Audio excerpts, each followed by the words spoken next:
When we're talking about a metabolic appropriate lifestyle with our patients at Bariatric Clinic, one of the components of that lifestyle that comes up is physical activity and exercise. The role of exercise, I believe, is frequently misunderstood by our patients. Many seem to think that the role of physical activity and exercise in treating metabolic disease is to burn calories. If you work out more and burn off more calories than you eat, then you'll lose weight. This is not the primary role of exercise that we prescribe at all. In fact, we generally find exercise to be a very poor tool for weight loss. And there is extensive literature, including a number of meta-analyses, which also show that exercise without substantial dietary pattern change is a very poor tool for weight loss in the long term. That doesn't mean it's not very important for you. I'm going to come to why it's important in a bit. The way most of us have been taught to think about the role of exercise in controlling our weight is based around something called the energy balance equation. This is a thermodynamic rule which states that if we put more energy into a system, such as eating calories, than we remove from the system, exercise, then the remaining energy will be stored, in our case as body fat. If this system applied in humans, and there's a spoiler alert here, it doesn't, then all we have to do is lose weight. To lose weight is to increase our exercise, which is energy out, and we'll start removing the stored energy. The trouble with the system is that it makes the assumption that we have complete conscious control over how much energy we expend in a day. Unfortunately, and perhaps surprisingly to you, we don't have any conscious control over the majority of calories that our bodies burn each day. Here's a breakdown of the energy that the average person expends in a day. A full 70% of all the energy we burn is our resting metabolism, the energy our body uses simply to exist, warming the body, running the energy-hungry brain, keeping organs functioning. Our body's primitive midbrain can ramp this resting metabolism up or down depending on circumstances, and we have no conscious control over this. Only about 30% of our expenditure is under our control in the form of our activities of daily living and exercise. So it perhaps isn't surprising that expending calories through exercise results in minimal weight loss, because the subconscious brain can easily slow down our resting metabolism to offset the extra calories burned. In 2012, a researcher called Herman Ponce took a team to northern Tanzania for 2 weeks to live with the Hadza tribe, a tribe of hunter-gatherers who still live a completely nomadic, non-agricultural life. So they catch, hunt and forage for food with 2 to 3 hours of moderate or vigorous exercise every day just to survive. They studied their energy output using a technique called the doubly labelled water technique, which is the most accurate way of measuring energy expenditure. This energy expenditure was then compared to that of a typical group of sedentary Western adult office workers. And when different body weights were taken into account, there was actually no difference in daily total energy expenditure. And this has been repeated many times over in different populations around the world.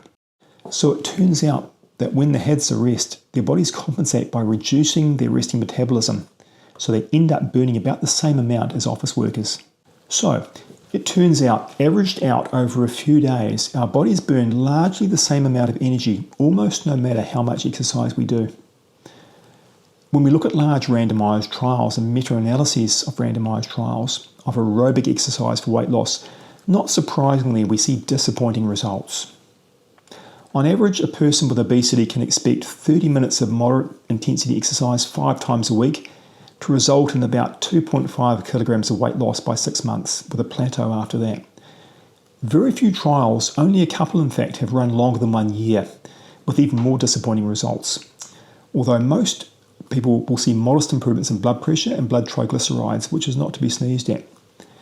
But remember, in most of these trials, there was very little, if any, change in dietary pattern. So the take-home message here should not be that exercise is pointless, because it most certainly isn't, but that exercise in the absence of other lifestyle changes is ineffective for weight loss. So given this data, why do we even recommend exercise as part of a bariatric program? And why is it one of our 4 key lifestyle changes? Well, firstly, we know that exercise does reduce the risk of cardiovascular events such as heart attack and stroke in our patients with obesity. And it reduces their overall all-cause mortality, even if their weight remains unchanged. It may partly do this through improving blood pressure and blood triglyceride levels. We also have fairly convincing evidence that moderate or vigorous intensity exercise improves insulin resistance. For example, we know it can prevent pre-diabetes proceeding to full-blown diabetes.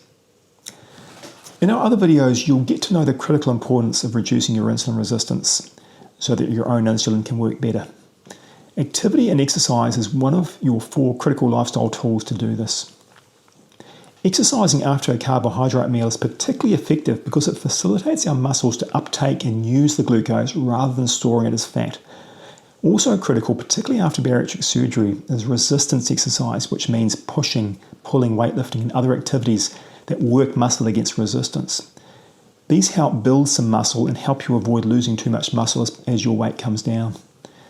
It's critical to maintain your skeletal muscle. It's a metabolic defender. It helps with your glucose control and it helps counter falling resting metabolism.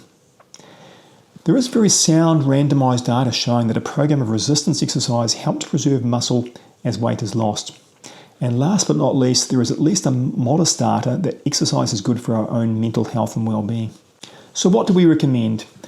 Close to the time of surgery and post-operative, you will have the benefits of an exercise therapist to help you, but you can get started right away.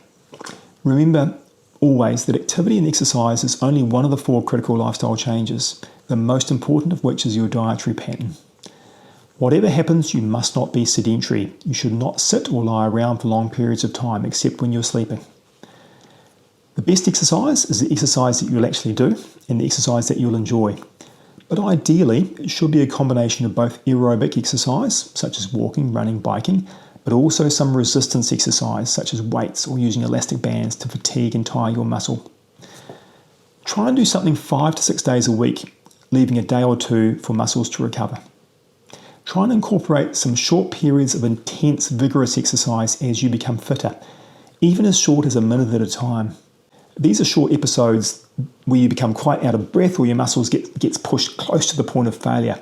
And also, as often as you can, try and incorporate some moderate exercise in the 2 hours after you eat, particularly if that meal has a high carbohydrate component. This will help your muscles use glucose and improve your metabolic function.